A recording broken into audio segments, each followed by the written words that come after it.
In 1 month, 7 farmers that occupied land and that worked that land and that produced food for you were brutally murdered.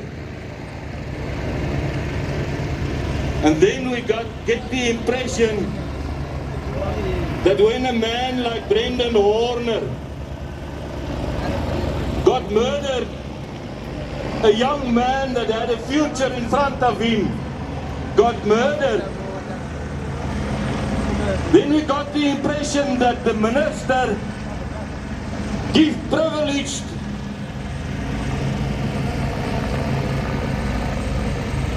behandeling, geef voorregbehandeling for a guy that chants kill the boer, kill the farmer. Where we experienced at Senekal, when we gathered as concerned people, concerned citizens of South Africa, where we gathered to go protest in front of the court,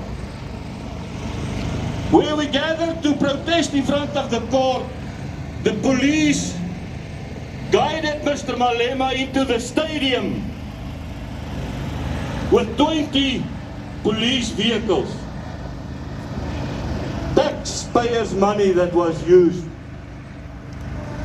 to guide and to protect a political leader who is not the president of South Africa, who is not in government. But when the Boer leaders stood there and tried to go into the town to go and protest against this brutal murder of one of our young sons, the young sons of also from this soil, the young boys that was murdered, he was born from this soil. We just wanted to go and protest and ask the police some questions. We were blocked by the police when we entered the town.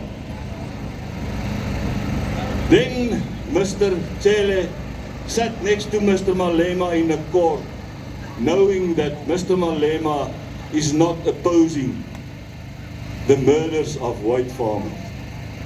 Now my plea, Mr. Minister, I worked under your command between 2000 and when you were appointed as the Commissioner of Police, I worked under your command. I experienced you as an excellent police commissioner. You were the one who went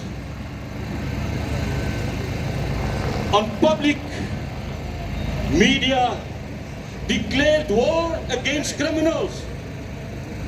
You even instigated the police to shoot the bloody bastards.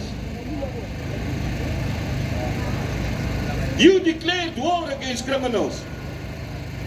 And I admired you for that when I was still in the police, working under your command, knowing that I had much more experience and work years of duty than you have when you came into the police. But I admired you for that as a leader. But as a minister, I'm feeling neglected.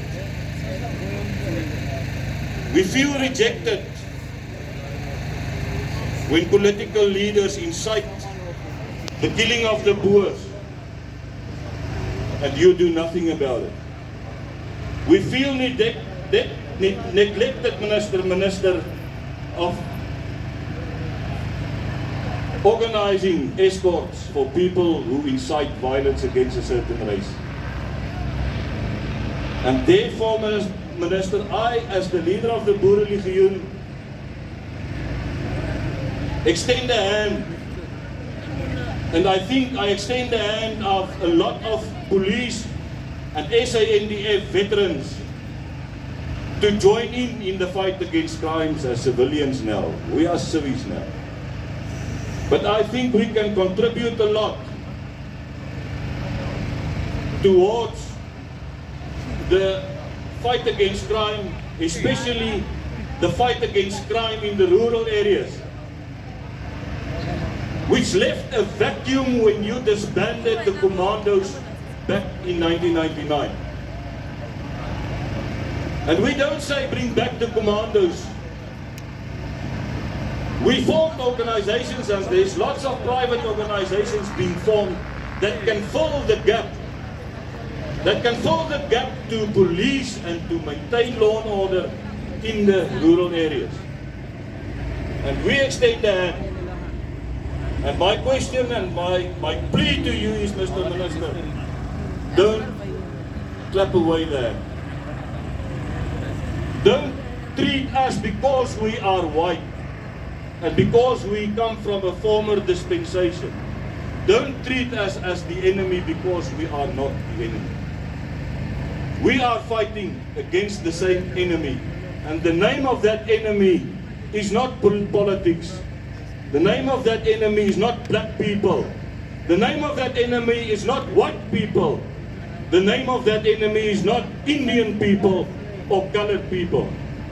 The name of that enemy is crime. And we need to stand together against crime. I thank you.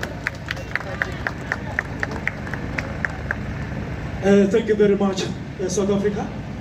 As we are still waiting for the minister called Begitele to come, whereby we are going to hand our memorandum to him today. And let me tell you, we are not going, I'm not going back home. I will sleep here maybe outside to make sure that the police station in Brits, we are going to make sure that the police station in Brits, they've got everything to protect crime here in northwestern Brits. It is not easy, South Africa. Sometimes when